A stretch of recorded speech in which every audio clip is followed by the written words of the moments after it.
Darshanbhai Pandya YouTube ચેનલને like share subscribe and comment અવશ્ય કરશો.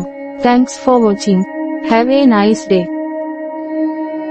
આજના દિવસે જેમનો પણ બર્થડે હોય તેમને દર્શનભાઈ પંડ્યા યુટ્યુબ ચેનલ તરફથી ખૂબ ખૂબ શુભકામનાઓ.